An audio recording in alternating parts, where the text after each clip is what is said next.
Friday. All right, Fonzie, are you dancing? I forgot to mention this. So I'm gonna put it out into the live.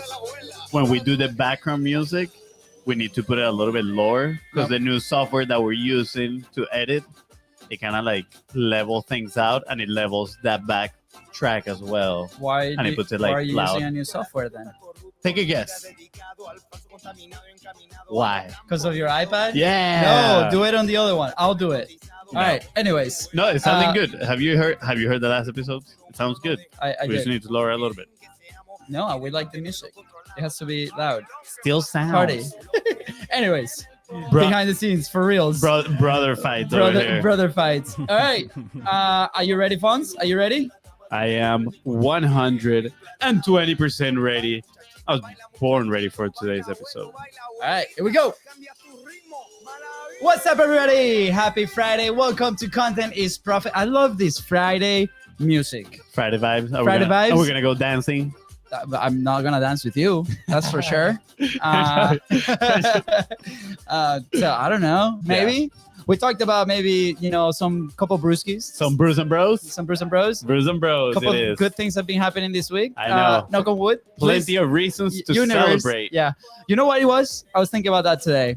What is it? You know how we have the tradition in Venezuela where New Year's you have to wear yellow for, prosperity and money and all these things. Did you wear your Mickey Mouse I wore shirt? My yellow Mickey Mouse t-shirt, like manifesting wealth.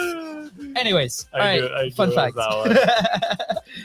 Katie was like, what are you wearing? And I'm like, don't worry about it. Don't worry about it. Dude, I wear that yellow and my girlfriend breaks up with me. Like that Mickey Mouse. It's like, get out of here. And I was like, don't worry. Do you want it? You want to wear it? No, actually, no. I don't. All right, here we go. Ready? I am ready. I know I mentioned this behind the scenes, but I'm just going to put it out there as a warning. I did not write today's intro. Wow.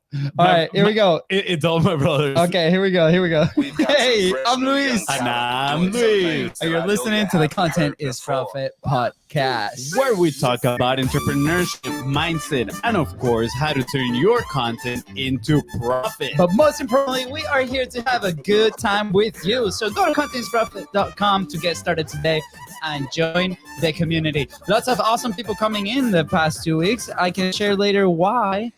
I'm going to raise my hand. It's like I've been doing some hard work behind the scenes. Oh, yeah. Today we have an incredible guest. It's like you completely ignored that comment. I'm like, I don't know what you're talking about. We always have incredible people in today's podcast. But today's guest, I'm sure he is going to surprise you and he's going to deliver massive value into your life. So make sure you grab your pen and paper and take notes, because today we're going to be discovering how he went from homeless to creating his dream life and how he's helping others create their dream life. That's like, Fonzie, is there a sponsor today?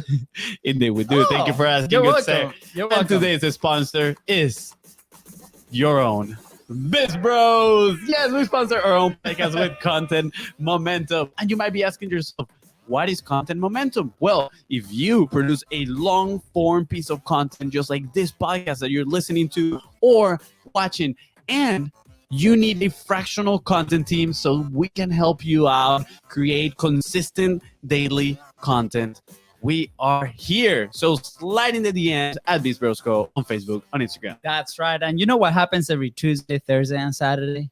What These episodes are dropping to your favorite podcasting platform. So go ahead and follow the show, because incredible action points are being set every single day. Hashtag Golden Boulders. Yes. And if today's guests help you move one step closer towards your goal, please don't forget to share this episode, follow, and leave a 5-star review. Thank you. So a couple months ago, we went to a live event in Orlando, and like every action-packed, knowledge-filled, lack of sleep event we attend, there's a mandatory stop that needs to happen every morning. The coffee shop. Here's where we met this incredible person. As we were talking to a couple of friends, we get introduced to this guy that has a certain presence, an aura, if you want to put it that way, a very inspiring and awesome presence. Do you know what I mean? This person has been able to empower over 100,000 people to get out of their vortex and to become the heroes their own story. His incredible goal is to end generational trauma. Freaking loving this. Lots to unpack. Here we go. He has the incredible ability to simplify very complex ideas into simple concepts everybody can execute in order to create a positive change. He has been featured in some of the biggest content platforms in the world, including his own podcast, Think Unbroken, achieving a whooping amount of 212 episodes. This guy is on a mission. Please give a warm welcome to the trauma survivor coach, the mentor, and the master chef of chicken wings, or good friend, Michael Unbroken. Oh my God. I don't even know if I want to be on the show now. It's too much pressure. Dude, Michael, we're so happy to have you here. We just learned today that you're the master chef of chicken wings. Oh my God. So, next, I'm just putting it out there. Next episode is going to be kind of like the hot wings, Hot ones? Yeah. Yeah, and we're going to be doing that without the spiciness. I just got to put it out there. You literally can't do it then. You just eat spicy wings? Is that all you eat? No, man, you have to, if you're going to do the challenge, you got to do it all the way, man. All the way. Oh man, that's gonna be a hard pass. Yeah, we're just gonna do chicken and content. That's it, chicken wings and content without the hotness. That'd be a great title for a podcast, Chicken Wings and Content. Dude, we will be so fat. We will be so fat. Yeah, we will. And Rich, let's go. And Rich, yeah, bring it on. Dude, Michael, incredible. I'm so excited that we finally are coming together. We had this conversation at that event in Orlando. It was so cool. Like, after, I remember sharing with Fonzie after we met you, I'm like, man, like, there's something about this guy that it just feels like good. It feels wholesome. And in part of what you shared with us there, but for those that don't know, do you want to share a little bit of your story? Like, why this Think Unbroken brand that you're building, the people that you're helping, like, why did that start? Yeah, man. Look, we live in a weird society in which people label you when you have mental health disorders, when you have ailments, when you've had bad things happen in your life. They go, oh, you're broken. And I'm just, I remember about 6 years ago, I was just laying in bed one night and someone had called me broken. And I'm just like, I've been hearing that since I was a little kid. That's not who I am. That's not what I believe. That's not what I think. And it was like light bulb moment, like literally 3 a.m. in the middle of the night. And it's transformed everything about my entire life. And it's an honor to be able to not only serve, but to bring value to people's lives who have suffered through some really dark things. Because ultimately, the truth is we all have the ability to be the hero of our own story. We just need to get out of our own way. And I've been able to, luckily, and maybe it's God's spirit universe, I don't know, man, but like I was put in a position to do what I'm supposed to do. And so it's kind of like Tony Robbins always says, and this really struck me a few years ago after hearing him say it again. He was like, life isn't happening to you, life is happening for you. And hearing things like that and being willing to step into the reality of the truth of suffering and how that pain can also become like your greatest asset has changed my life forever. And so it's an honor, man. Even just being here with you guys today is just an honor. It's crazy. I look at my life and I'm like, it's unbelievable sometimes. Wow, man. Thank you for sharing that.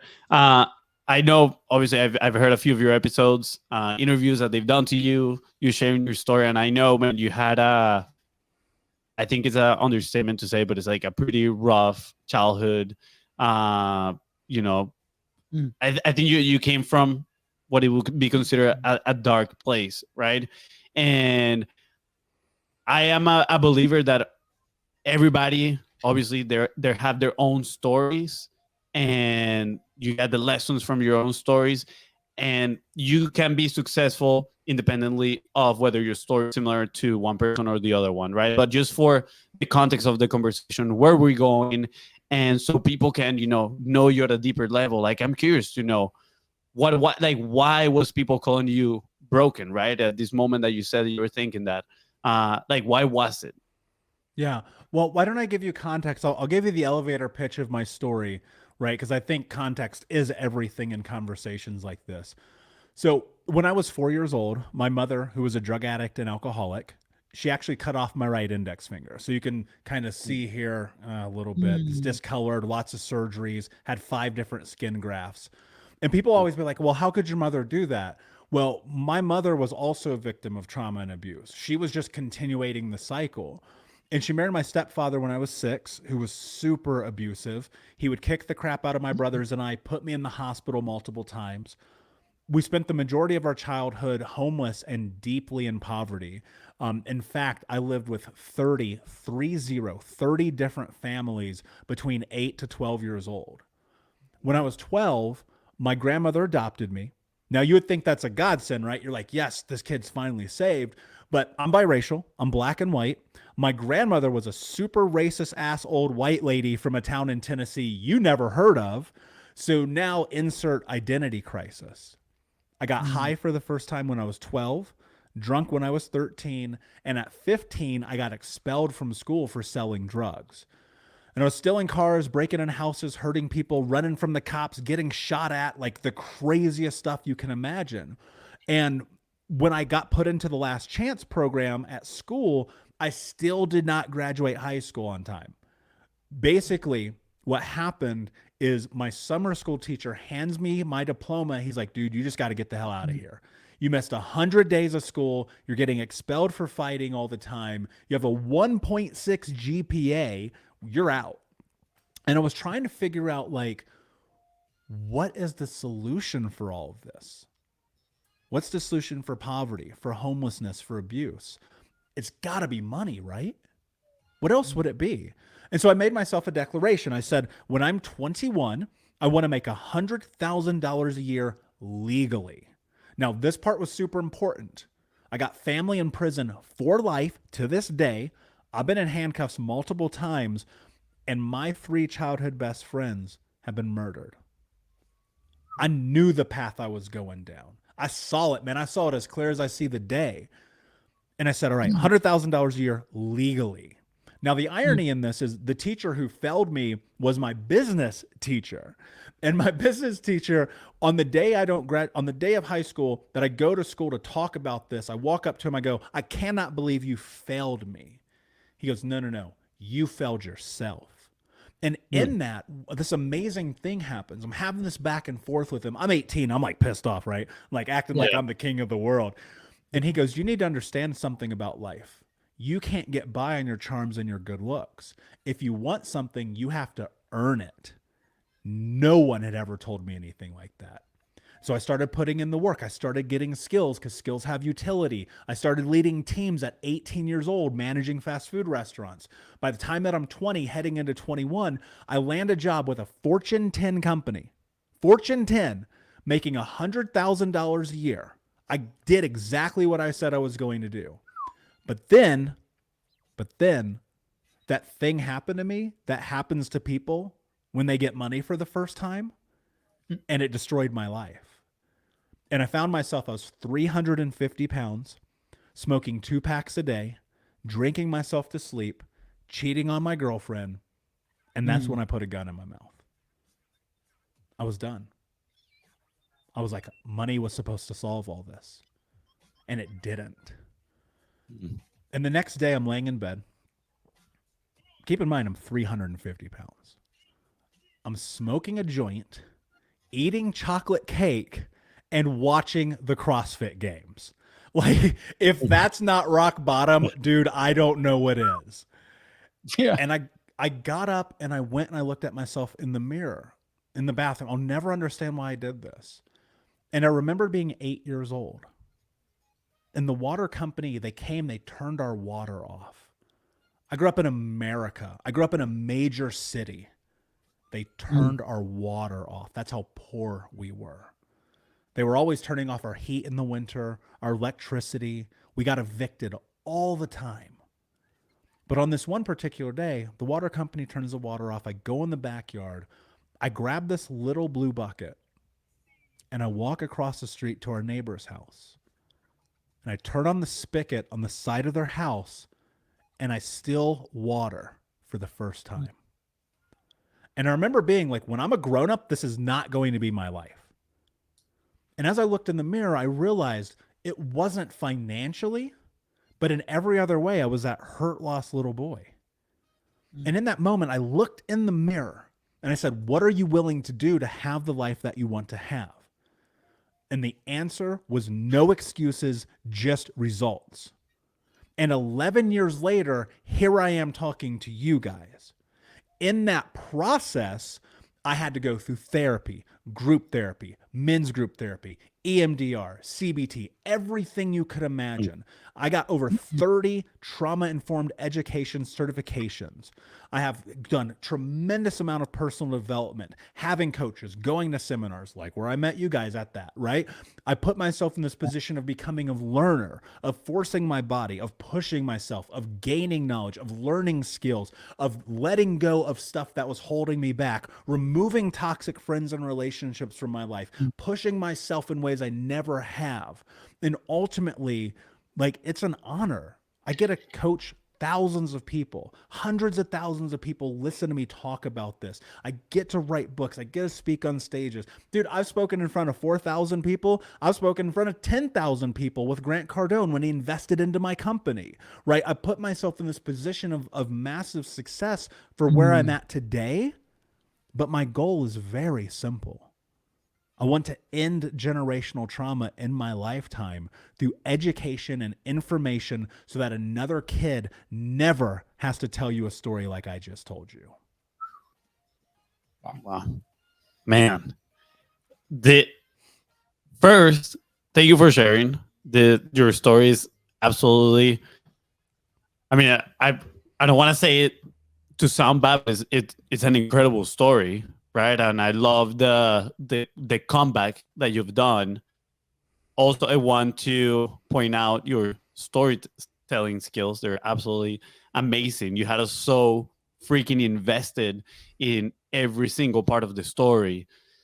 But honestly, like, it sounds like a movie, right? Like, this is the type of stories that movies are made of, that you're like, is this thing even real? Right. And guess what? For a lot of people, it is very, very real. And I think your mission is absolutely incredible. The fact that you're trying to end generational trauma. So thank you for that. I think that is absolutely fantastic. I have a few things that I want to dive into, but I don't know if you got a comment. I do. I mean, thank you for sharing. Like, just the fact of that. A lot of people, I think, especially like in this content world, like a lot of shades are put in front of, like, between our stories and the camera, right? It was sometimes not all the stories come out.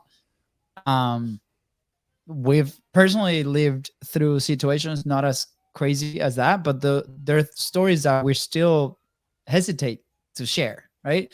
I remember having a conversation with this life coach that I knew at the time. She wasn't my coach. I was working in a fitness studio, and she comes in and we started talking, and through her questions, she kind of starts pulling this information and these stories out that I'm not willing to share. And at the time, we weren't creating anything content wise. We had the beginnings of Biz Bros working on it, and she's like, why don't you share these things? And I'm like, well, I'm really, really scared that people back home. Well, first of all, I'm really scared to share this. Like, when I did share it at first, a lot of people were like, that's bullshit. I don't believe in those stories. And second, the people that are gonna see it right now are people that are back home, and I'm very happy today, like super happy. So my fear is, like, they're gonna judge me. They're gonna be like, well, he's there, and like we're still stuck here. And she said something to me where she's like, well, what if your story actually helps them see themselves in that position, and then it helps them move forward and start changing their lives, like you took action and got that scholarship, right? And to me, like, that moment is one of those, like, treasure moments that I have in my life. That simple, and it was one day, and she never came back, and I never saw her again, right? Like, we're still connected on social, but that Mary, if you're listening, thank you. But, like, to me, the moment meant a lot. And I always go back to, now that we work with content every single day, and we help people doing this thing, and we do the show, I always go back to that moment whenever I feel that fear of sharing a message that could impact so many. With the story like yours is like 100x of what I personally lived, right? And if you want to know, I can tell. But I'm curious, like, how, like, what's driving you to share the story, and you have a moment like that? Because for people that want to put the message out there, that want to help and serve other people, we need to share those stories, right? I feel like it's a must. So what was that moment for you? Yeah, that's a great question. And I'm really glad that you had that moment with Mary because, you know, I do believe life is a movie. Like, I know that sounds crazy, but I believe we live in the Matrix, not like in a simulation, but we have the ability to create anything. Like, I know we've been able to see this happen. I mean, I think about this. If Branson, Richard Branson couldn't put, you know, a spaceship in outer space, why can't you quit your job? You know what I'm saying? And Mhm. so what I think about all the time is the truth of the reality that we do have the ability to create greatness, but you've got to be willing to face fear. And Mhm. storytelling, when it comes to your brand, when it comes to who you are as a person, even when it comes to connecting with people on an intimate or vulnerable level, requires you facing a certain amount of fear, right? It's scary. You even said it. It's scary, this idea of doing this.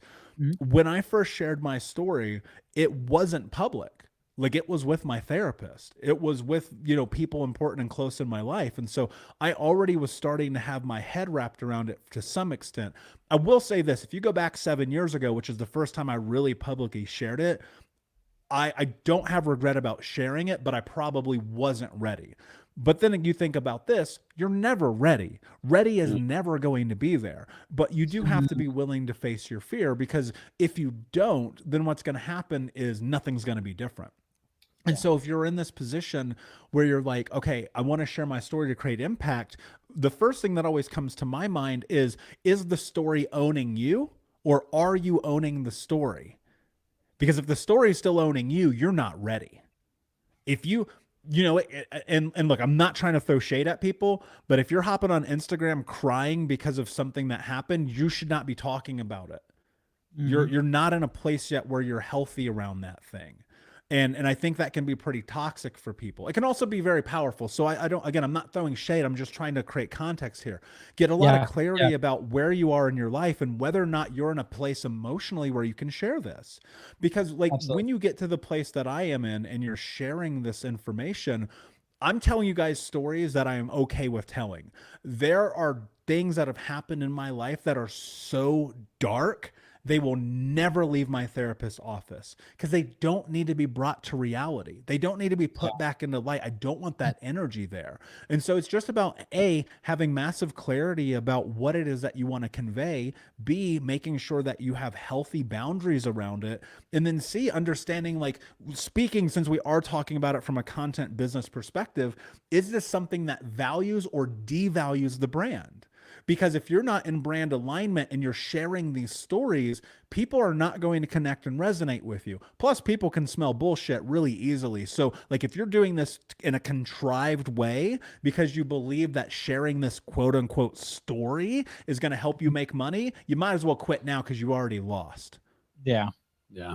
Wow. That's extremely powerful right there. I think that's a good 3-step kind of like mini framework on determining should I share this story, right? And I feel like I heard it somewhere, and I might be butchering it, I might not be saying it correctly, but it was something like it's not okay to share the wound, like share the scar, not the wound, something like Yeah. that, right? And I think that goes hand in hand with what you were saying. Like if you're jumping on and you are crying about it, you're probably still not ready to share this, right? And I do want to keep going on this topic, and we can come back here, but I just had a question that I wanted to ask about your story previously, right? Actually, two questions that if I feel Sure. like if we go down this road, I might forget them and I'm gonna regret not asking them. But and I'm gonna make the two questions at once, right? The first one is, where did that awareness came from, right? Because I feel like some people, and I was actually thinking about this driving here. I'm like, dude, like I feel like some people just go through their life just like in a single motion, right? Like not questioning things, like not thinking about like why is this thing happening or why am I here, right? Like how can I move on to the next level? They're just like in a very convenient and complacent place, and they're just happy there. Which, if they're happy there, it's okay. Like that's fine. I'm not criticizing, but I'm just curious, right? Like, not everybody gets that amount of awareness. And I feel like people that are surrounded by so many challenges, they found it very difficult to find that awareness as well, because they're just overwhelmed with maybe negativity, right? They're consuming, why is this happening to me? Like, what are all these problems around me? Maybe just trying to hustle their way out of their situation, and they don't get the time and space to actually think and, come to terms of like, okay, how am I going to step out of this situation? So number one, I'm very curious about how did you find that awareness.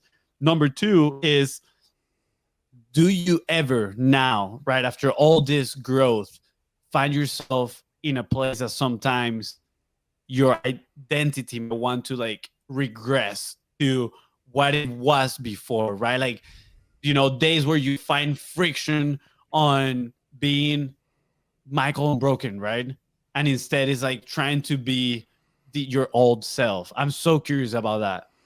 Yeah. Well, look, to answer your first question, there's something, and this is me personally. I recognize at 27 years old that I had no confidence. I had no self-esteem. I had no belief. And people will be like, wait, but you were working for a Fortune 10 company making six figures and running a side hustle and making another 100,000. Yep. Did not believe in myself at all. Poor relationship, poor lifestyle, poor habits, poor everything, right? And when I go back and I look at kind of the trajectory of my life, what I always tell people to do is look for causation and correlation. And what that really means is there's something that has happened in your experience that has led you to where you are. As a child, I was stubborn. Like, even though like the chaos of my life, I was super stubborn. And so both my greatest power and attribute and my greatest character flaw is that I'm stubborn.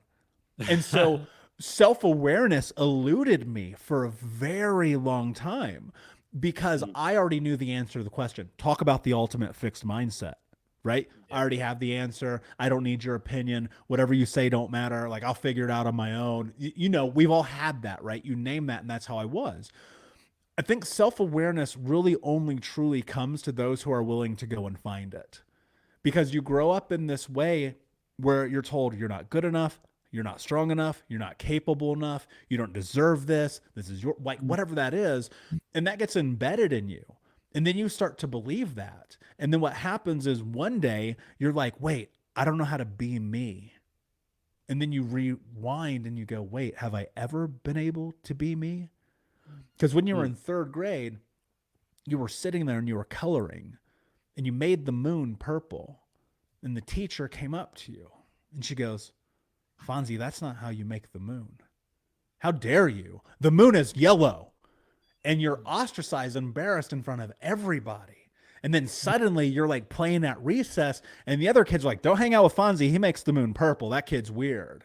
And then suddenly you turn yourself off and you start to bend who you are to placate other people. Because when you pretend to be what they want, you're safe. Your favorite band is their favorite band. Your favorite color is their favorite color. And suddenly what happens is people actually go, wait a second, you're being weird. The only thing you're doing is pretending to be someone that you're not. But why? Because it's a defensive mechanism. It serves you. It creates safety in your life. Dude, the most dangerous thing I could be as a kid was myself. The fastest way for me to get punched in the face or thrown into a wall was to have an opinion. And so you learn how to turn off. You learn how to become a robot. And that serves you, right? It serves you. It keeps you safe. But then you're 18, 26, 37, 58 years old. And you don't know how to be yourself. You don't know how to say yes or no or have boundaries. You don't know what your values are. You don't know how to build things that you want because it's only ever been stripped and taken away from you. See, the thing about trauma and abuse that people don't really understand is it's actually your identity has been stripped. Your identity, who you are, has been taken. And the only way, to your point about self-awareness, that you are going to find it is you must seek it. Now, the downside to that is there's two ways you can seek it. One, you can be ahead of the curve and you're listening to content like this. You're already consuming personal development. You're going to therapy. Yeah. You're already figuring it out. That's 1% of people. Most of the time, it's the rock bottom moment that puts you into the spiral of the vortex and the chaos of the reality of your life that makes you question shit and go, yo, I need to figure some fucking stuff out because my life is in trouble. And in that, you start to seek self-awareness. And for those that do, they will find success in their life. For those that do not, the struggle will not stop. Yeah. And so the truth of the reality is if you want self-awareness, I hope to God you listen to this. But the reality is probably not coming until the downfall. But in the darkness is light, and that's powerful. Now, as for the second part of your question, look, everybody's going to fall back. Everybody's going to make mistakes. Everybody's going to do that thing they said, I'm never going to do that again. You guys have done it. I've done it. I've been like, I'm never going to do that again. Fucking 9 months later, I'm like, oh my God, I can't believe I did that again. Right?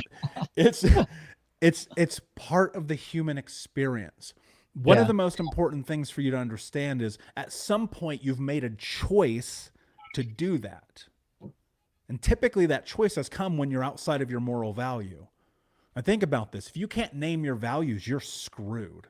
You've got to figure that out first, because when you operate through the narrative of your values, the step backs and the fall downs are far less common, right? My values are honesty, kindness, self-actualization, leadership, and no excuses. I feel like that's who I am. And so when I operate in the world, that's how I try to show up. When I screw up, which I promise you I do, and I will again, I course correct. I ask a harder question. What was it that happened in my life that led me to this moment in which I took down my values to do something outside of my moral character to feel significance in the world? How do people? Oh, go ahead. Sorry, Mark. When you ask yourself a question of that nature, the only thing you can do is find the truth. And so when I fall back, when I make a mistake, I don't destroy myself over it. That's the most important thing, man. Like, guys, I wish people would understand this, and men especially. I'm only contexting men because we're men here in this room together. We destroy ourselves over the mistakes that we make because we hold ourselves to such a high standard, because you got to be the man. You got to man up. You got to show up. Don't cry. Don't be a pussy. Don't be a little bitch. Figure it out. Work through it. Be the strongest dude in the room. Be the alpha. Never be the beta. Show up. Drive the nice car. Have a great body. Make all the money. Have the hot girlfriend, right? But you don't know how to cry. And you don't know how to be emotionally available for your partner. And people go, why don't you talk to me? And it's because you've held yourself to such a high standard of what it means to be a man in an unperfected society that there's no space for you to mess up. And so what happens when you mess up? Think about this, because we all know this person. They mess up and they go get trashed at the bar. They mess up, they destroy their relationship. They mess up, they get fired from the job. Why? Because they can't handle failure. Because failure is more disastrous than anything else in their life. And the truth is, when you can get comfortable with failure, because it's fucking inevitable, it's going to happen. When you can get comfortable with failure and hold on to the truth that in failure you learn, and you can adapt the understanding that when you are a learner, you no longer will tie yourself to outcome, but instead to effort, right? One of the greatest things my mentor, Tom Bilyeu, has ever taught me. What happens is you are able to then navigate the world through a scope of a person who values themselves for what they do, not what the outcome of their effort is. Wow. Golden Boulder, please.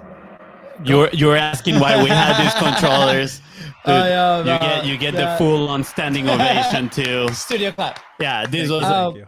this was For absolutely like amazing. 3 seconds, I'm trying to process, because as you're explaining these things, I'm like, okay, they make so much sense, like in the life version of this, like your daily life, right? And it makes so much sense also on the business side. You go parallel, right? And it goes also so much sense in the publishing aspect, because we have to deal with all of that to be able to, you know, put our voice out there and help and serve. question I had was how um That's a great question. no, hold on. I'm trying how. Just how. Tell me all the hows. How do you start? So let's say somebody, if you're lost, right, in and your values, and you're in this position of vortex. What is the first thing somebody has to do? How do somebody can find their value? They're like, I have no idea, right? I'm at the bottom of the vortex and it's crazy, right? Yeah. I'll put some context, right? For us, our family, I don't think we've had like family values that we can name all of them, but because of the behaviors of our parents and what we were told, as a child, like honesty, right? Like being responsible, being humble, like all these things. Some of them have come back and bite us in the ass many times. So we're like, okay, we're like evolving, we're like trying to figure things out for ourselves as well. And then we were trying to do it for the business. Not gonna lie, it was a little bit of a challenge, right? So like, I don't think we're quite there yet. Like it could move forward, but how do like, if you're in that like noisy place, in that vortex, in the middle of the whole craziness, what is something that people can do like to stop and be like, this is the beginning of my climb up? How do I pick my values? Yeah. So, well, I think it's twofold, right? I think the very, very first thing that you have to do, and which I dare you to do, I challenge everybody listening to this to do this. Go and look at yourself in the mirror for 5 minutes. I dare you. 99.9% of people listening to this right now either A, won't do it, or B, will stop before they hit 5 minutes. Because the truth about this, and this was what I did, and again, I don't understand why I did this. And when I read Can't Hurt Me by David Goggins and him talking about the mirror too, I was like, oh, that's an interesting thing to have in common. And because what I discovered for myself was when you look at yourself in the mirror, you can't lie. You cannot hide from the truth in that mirror. You can lie to me. You can lie to your homies, your partner. You can even lie to God, but you cannot lie to yourself. Because when you're looking at yourself in the mirror, there ain't nowhere to run to. And so when you can do that first, you're going to answer a lot of questions, right? What do I need to be doing with my life? Where am I not showing up? What am I missing the mark on? How am I letting people down? How am I letting myself down? Who is the person that I want to be? What does it take to become that person, right? I think everything in life is about creating questions. You need context. And values are simple, while also simultaneously the most complicated thing that we do. And as an entrepreneur and business owner, one of the things that I always think about is like, my values are my brand. My brand is my values. I am also my values, but I'm also my brand, especially if you're an entrepreneur, small business owner. Like, the alignment around values is everything, because you need people to be on the same page as you. But most importantly, you need to know as the leader, right? You need to know as the leader where you stand at all times. My values, I know my values in and out, front and back, as defined by me, for me. Honesty, kindness, leadership, self-actualization, no excuses, period. That is the way I operate. If you do not know your values, the greatest thing that you can do, and I'm not even joking, is you go, this is what I did. You go dictionary.com and you just start typing in words that you think are words that resonate with who you are. Stop making excuses. Stop looking for somebody to come and give you the magic pill to help you figure your shit out, because it ain't happening. But if you want to figure out your value, think about this. Values are like a funnel. So up here at the top of the funnel, this is the entry point, right? Everything that comes into your life that you have to make a decision about filters down through that value system. And when it comes through the bottom, it's either a yes or a no, right? When you have your values, it's a filtering system to help you determine that. When you don't have a value system, everything just filters down into chaos. How do I know what I want to do in my life? Well, if I'm operating through honesty, when you ask me to come on the show and I'm not aligned with the show because I don't believe it's in alignment with the company's brand, mission, or values, I'm going to tell you no. I'm not going to sacrifice that because it filtered through, said honesty. Okay, cool. Is this in correlation with my values, the way that the Biz Bros do business? Yes or no? Well, honesty, kindness, self-actualization, leadership, do they carry any of those traits? Yes, they do. Okay, great. Then the answer is yes.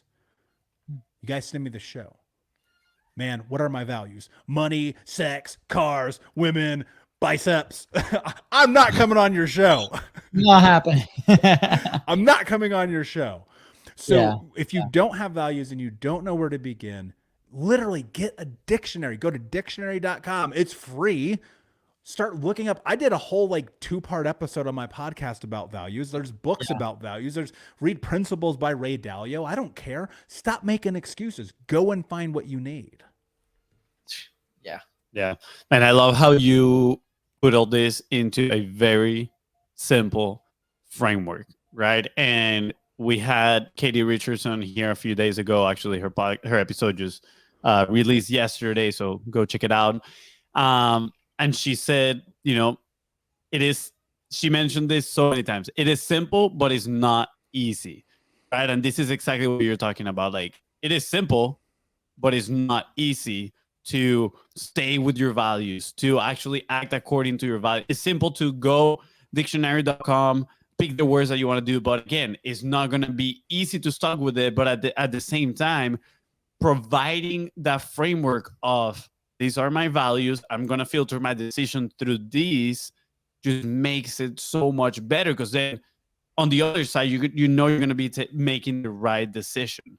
And I think that is so, so important. I'm actually thinking right now, when have I literally filtered my choices through, what I consider my values right now? I'm gonna go do that exercise. I have a sheet that I call the daily ritual that I read, not every morning, but a few times a week. And in there I have my values. But if I'm being honest, I'm failing myself because I don't know them top to bottom like yourself. And I think that is a must. You need to know them top to bottom. So when you're faced with that decision, you go through that framework and then make it. So I think that is so important.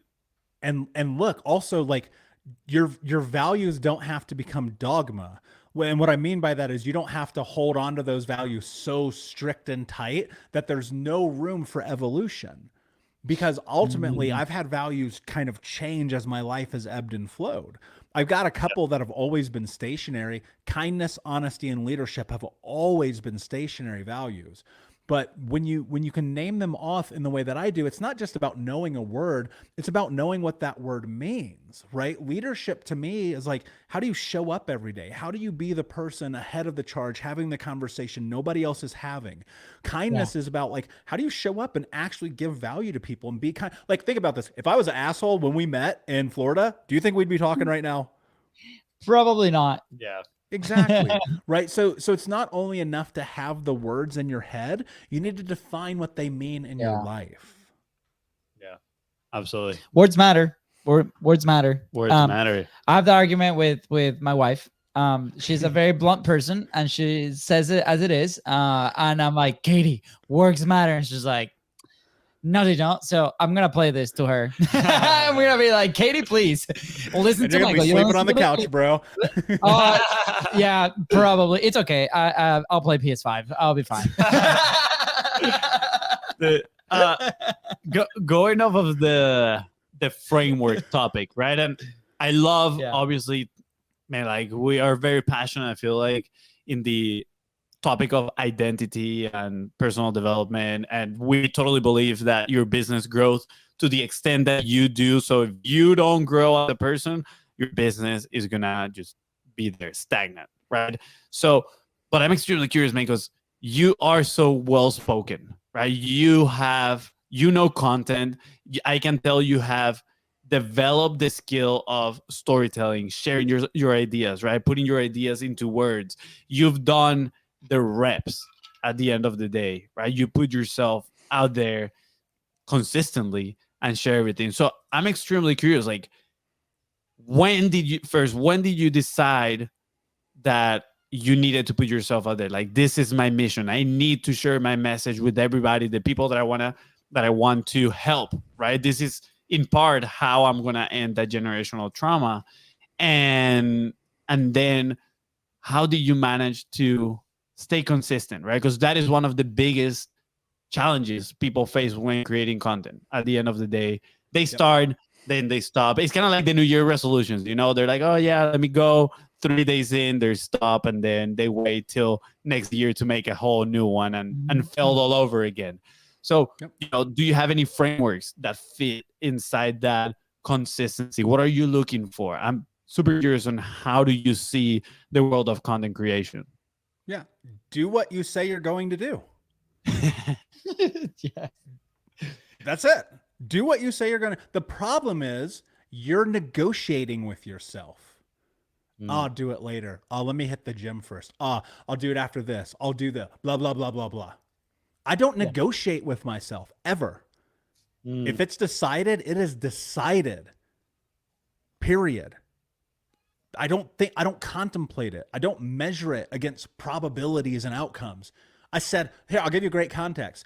This year, we're releasing 365 episodes of Think Unbroken podcast. Yes. We're halfway through February. I haven't missed a day.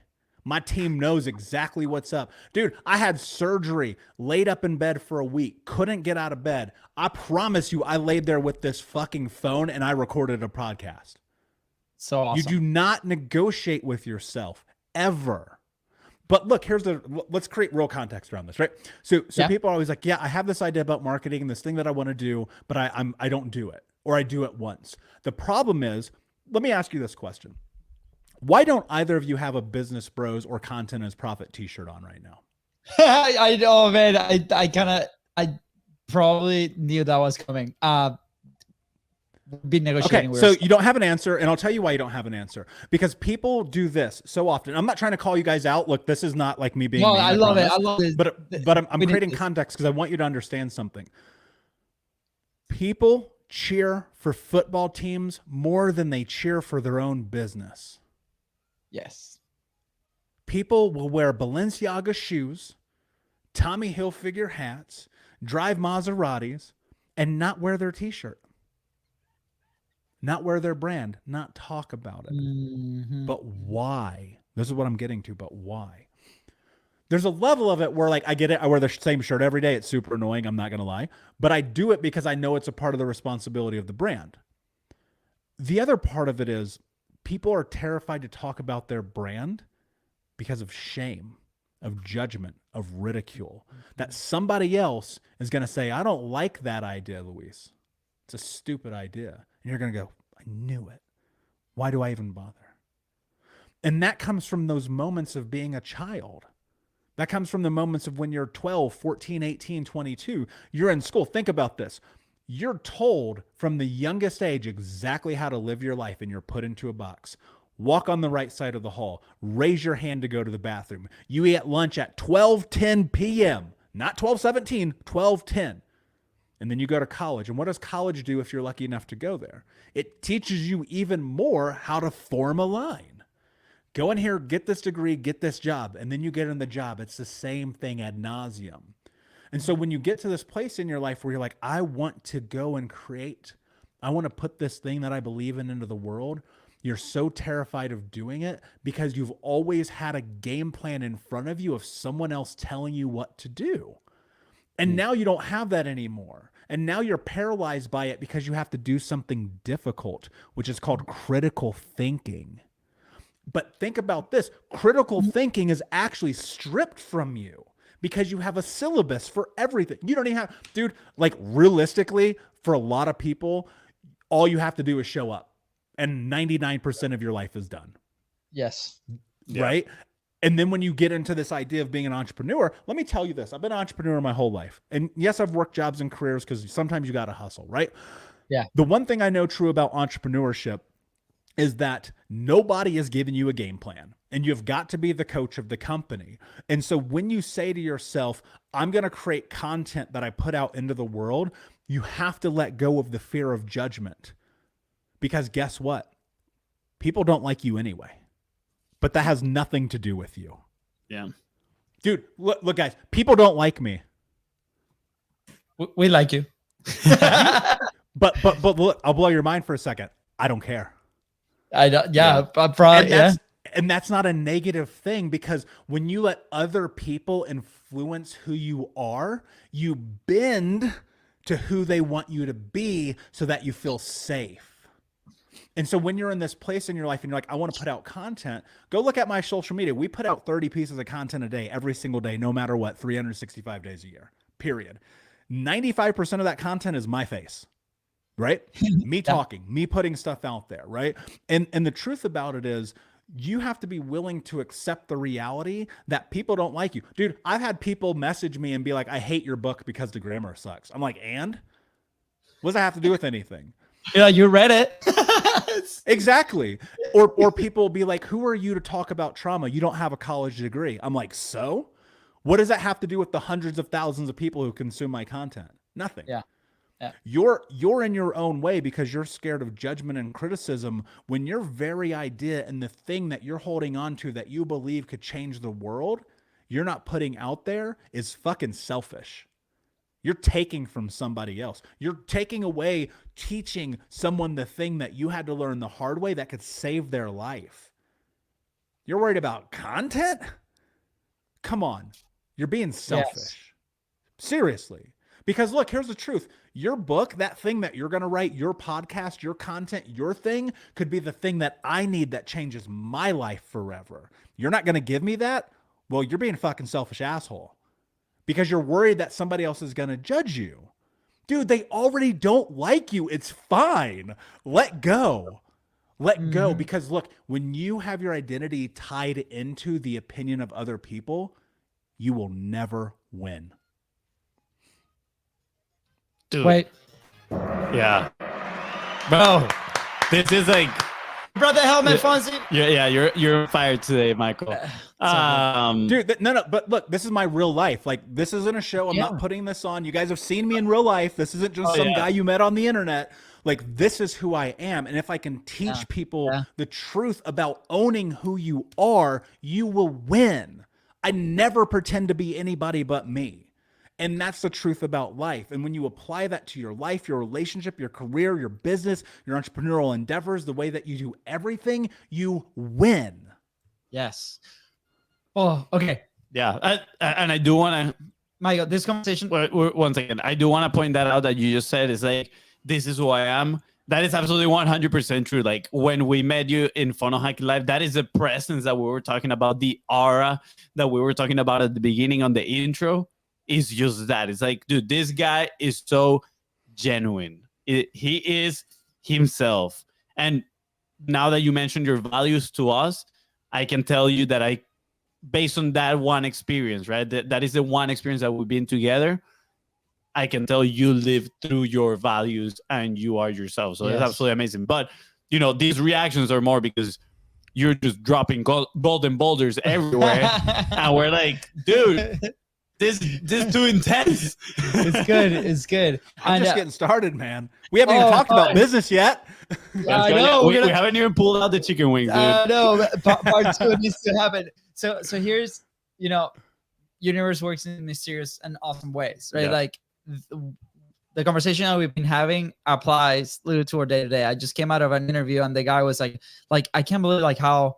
First off, how open you are, that we're sharing a lot of the stuff that we're doing today, right? Like in our thing, then what's working, what's not. Like, we're being super open, right? And I'm like, look, I had conversations all this week, and I'm about to have another one that's probably gonna feel that way, which is this one, about that be 100% you, right? And here's my thought process. I started to identify these moments in my life that are very parallel. One was I was operating from a place of being me. I accept I do not care what others think about how I act, what I do. I do not care. I'm just going to go chase that. And I'm going to describe the situation in just a second. And then the other one was the complete opposite, both happening at the same time. So this is way back. I was playing soccer in Venezuela. I was playing with two different teams. One team was pretty high category in there. I was not playing much. I was just, keeping it to myself, trying to fit in with that group. I was not part of that school. I was trying to say you were a bench warmer. I was a bench warmer in that team. Absolutely. Yes. So, and You know, At least he was on the bench. Where were you at? Well, he's 3 years older than me, so that's why I wasn't there. All I'm hearing is excuses. All I'm hearing is excuses. He's 3 years. What does that have to do with you? That's nothing to do with you. Like little brother complex over here. And then the other team, right? The other team started 11. We went to Italy, got selected to play in Italy. Same year, both teams in the same season, right? So I've identified episodes in my life where that happens, right? And I notice like it's a certain environment, it's a certain type of people, or like how I approach that situation, right? Like I'm not putting external factors, but like I'm trying to understand like why I'm acting in a certain way so I can do it. And this week has been massive clarity in that sense. Like, for example, our show, we show up like 100%. We're like, these are things that we are working today to be aware so we can continue to do this, right? So this conversation was like the thing that I needed to finally like solidify that thought process. I'm like, oh, I'm identifying these moments in my life where I acted 100% me, and this was the awesome outcome that I wanted, that it fulfilled, that it helped a bunch of people around me. And on the flip side, the yin and yang scenario is like, this is how I acted, the complete opposite, not being myself, trying to please others, trying to like put on this crazy fake face maybe, and it did not go the way I wanted. Well, no shit, like that's probably why. So like just the fact of being aware of those moments, it has helped me tremendously this week to be like, okay. And this was like the perfect conversation for me personally to like, and so I want to thank you, Michael, for like putting this stuff out there and calling us out in a certain way, right? Like it was very impactful. So thank you. Of course. Lately, I've been reading this book. It's called The Truth. It has something by Neil Strauss. Yes, dude. It's one of my top 3 favorite books of all time. Dude, yes, it's absolutely amazing. I got like 10% left. I haven't finished it yet, but you know, I'm not gonna lie, I read The Game by Neil Strauss and I was like, dude, this is amazing. And then I saw that he had a different book, right? A total different stage of his life. And I was like, I'm going through, you know, some stuff in my relationship. I was like, I need to read this. I wanna see what this is all about. And I've been reading the book and I was like, dude, this book packs some really good things, right? And obviously we could do an episode on just the book, but he talks about that, you know, generational trauma, going back into his childhood, like, why am I the way that I am? And he starts discovering all these things. And through that, I've been kind of like doing what my brother has been talking about right now. And kind of like a little bit with, it's been the topic in the last 2 weeks. I feel like this identity and just like checking who you are. And man, just like you're saying, like I've been going back to specific episodes in my life where, you know, maybe I was called lazy, right? Or a procrastinator. And guess what? I still find my place today in moments where I have a very clear task to do, a day where I only have one task to do. And guess where I find myself? Procrastinating, right? And it's like this clarity on how we have been programmed through our entire life now is just so bright that it feels like a superpower in a sense, that I'm like, okay, I can go back to that place now, see how can I change that or change my belief around that, and then make the choice today here in the present to change it and do something for the positive, right? It's absolutely incredible. So just like my brother, thank you. And we're definitely going to have to talk about The Truth because Neil Strauss is absolutely amazing. So good. Yeah. And you're welcome. And I think that the reality is it's, you know, you have to be willing to look for these things. You have to be willing to accept the answers that come with it also, because you know, as you've been in this, even though it's 2 weeks, you've come to some dark places in this. You've come to these moments in this where you're like, damn, that did happen. But that's always where it begins, right? That acknowledgement of what gives you the ability and sets the cadence for what's next. Because people will, like, I'll caution you, right? Because people will start this journey and they'll get to this place where you're at right now and they're like questioning the past, and then they get paralyzed. Why?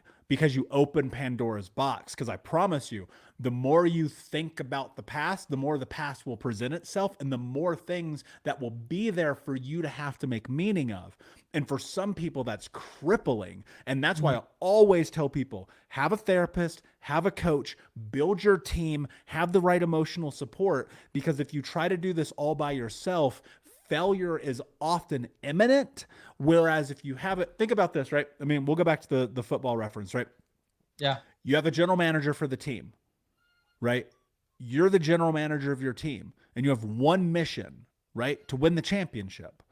But your championship in life is going to be different. For some people, it's build the best content platform. For other people, it's build the best, entrepreneurial endeavor business. For the other people, it's be a great mom. For other people, like whatever it is, it doesn't matter. But what happens in that is when you're building and you're trying to go towards these things without having support, you cannot win the championship.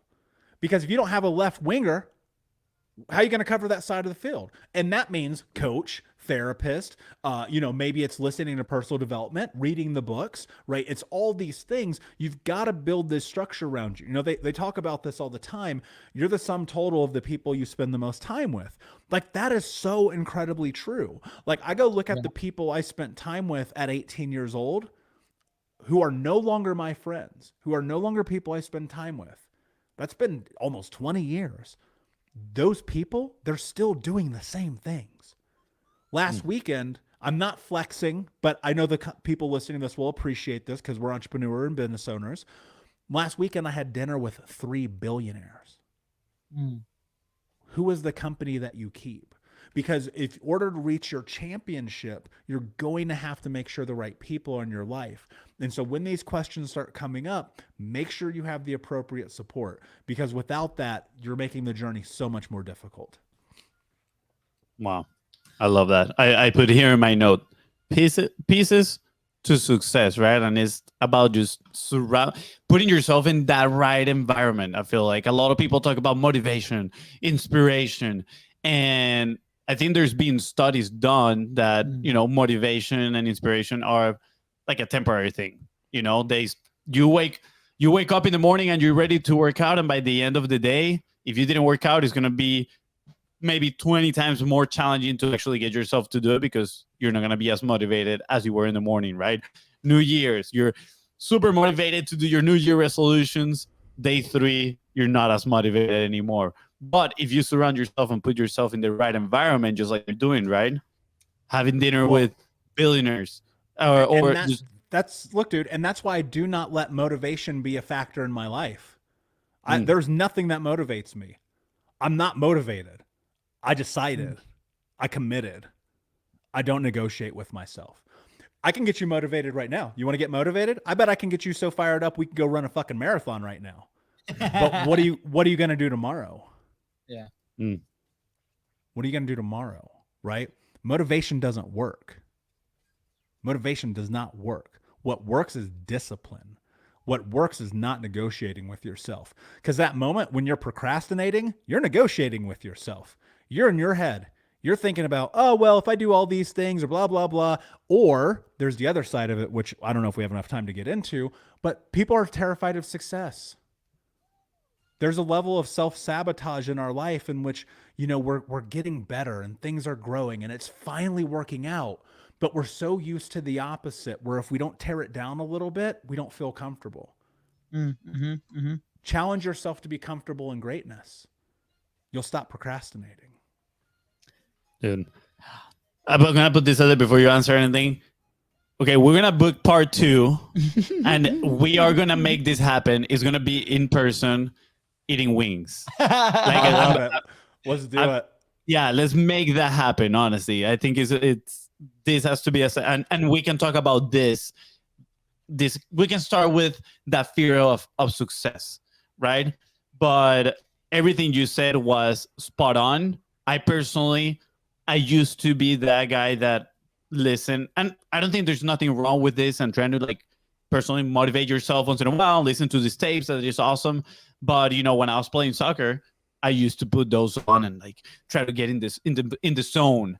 But knowing the concept of putting yourself in the right environment, and like you're saying, like not negotiating with yourself, being decisive, knowing that, right, and then acting accordingly to your values. We're going back, right, to what we were talking before. I think it just makes things what it just gives you that consistency, right? At the end of the day, it's that compound effect. Compound effect is not a big spike at the beginning and then just keeps going, right? It just starts slowly and then it starts growing exponentially. And I think this is what it's all about, is that decisiveness of taking action every single day, getting better, getting 1% better every single day. So I think this is a great point. I know we got like 5 more minutes maybe. We gotta wrap it up here in a little bit. If not, I will be sleeping in the couch because I'm gonna miss the pickup time for Lucas. The baby pickup time. So, all right. Last question of the show, right? I think there's so many. I think people can go and pick their action point. Like I love the dictionary one for the values, right? I think that's like a very low friction moment where they can do that. And then the 5 minutes in front of the mirror. I think those two are golden. So yeah. Fun fact, I actually did the 5 minute in front of the mirror this past month because it was I was doing like this 21 day challenge. And that was one of the exercises. It was doing it at the very beginning and then doing it towards the end and kind of like comparing that difference. It was very intense. That's what I got to say. It was very intense and it was really cool, the difference at the end. And you're like, wow. It gives you a perspective and it surprises you. It's like, is this how I think of myself? Right? You're surprised of the things that come out when you're looking at yourself in the eyes. I gotta do it. I haven't done it. Yeah, you gotta do it. I gotta do it. All right, with that, we're gonna put that as a to do, and then we're gonna check in with you on the next episode. Don't procrastinate. Don't negotiate with yourself. Making the decision. Michael, I'm going why are you looking at me while you're saying that? Because you're the one that just said the thing. Okay. He's like, yeah, don't procrastinate. Like, this has been incredible. Last question, probably favorite question that for us. Where will you be if you never published? See, I don't even think that way, man. It's not even negotiable. I don't even because I'm like, I've decided what I want to do with my life. And so that means, dude, I'm telling you right now, like this no excuses, just results. Like that might actually be the thing I paint on this wall back here. I just moved. I'm trying to figure out what to put back here. It might be no excuses, just results because I don't even think that way. I cannot even allow that into my mind because the second I do, I'm not going to do it. Because then I start going, well, maybe I can do it tomorrow. Yes. It's so good. Thank you for your honesty, man. Like, yeah. We gotta hang out more. That's just all I'm gonna say. We need more Michael in our life, bro. That's for sure. Well, I appreciate you guys, man. This has been amazing. And where can people find you? Where can people connect with you? Where can people learn more about you and what you're doing? Yeah, I'm everywhere on social at Michael Unbroken. And you can check out the Think Unbroken podcast. Just search Think Unbroken podcast on iTunes, Spotify, or thinkunbrokenpodcast.com. And I tell people all the time, I put everything there. You don't have to read a book. You don't have to come to a course. Nothing. It's all there. Stop making excuses. Yes. I love it, man. No excuses, just results. Michael, I have a question that I'm guessing probably everybody has asked themselves once when they meet you. Did you actually change your name to Michael Unbroken? So, great question. It's incredibly difficult, much more so than you might think. And it requires a lot of legal things that I just don't want to deal with. Yeah. But for the sake of the conversation, we're going to say it is. If you called me something else, I wouldn't even answer. Yeah. What if I call you Master Chicken Wing Chef? Would you answer? That's a stretch. All right, Fonzie, let's bring it back down. Hey, no, man. Michael, anything else you want to add before we head out? Look, man, I just want to, and I appreciate it, and thank you guys, because being here with you makes you guys a part of my mission, and that means the world to me. So often people, I know this to be true, because they'll reach out to me and live like, man, you're so special. Like, I wish I could be like you. There's only one me. Don't be me, be you. And recognizing that being you, when you own it, your life will be different. Like, stop being afraid of people's opinions. Stop being afraid of not wearing the shirt you want to wear, or the clothes, or the glasses, or the book you want to read, or the music you want to listen to. Because if you don't, I promise you, you're going to die with regret. And that to me is the biggest fear on planet Earth. Like, there's nothing that terrifies me more than that. And so if you can be willing to step into the discomfort of owning who you are, man, great things are ahead. Yes. Dude. On that note, thank you guys so much for tuning into the Contents Profit podcast. Go ahead and follow the show in your favorite platforms and at Biz Bros Go. That is right. And if Michael here help you move one step closer towards your goal, please don't forget to share this episode, follow, and leave a 5-star review. See ya. Bye, guys. Ooh, baby. All right. Dude, that was awesome. We're still live. Just Still so you live. know. We have a quick tradition here. We got selfie time. Yeah. So, big Yeah, smiles. look at all these good-looking people over here. The kind of three. The one in the middle, I don't know. One, two, three. Sweet. All awesome. right. All right, social media. Yep. We'll see you on Monday. Take care. Michael, man, this was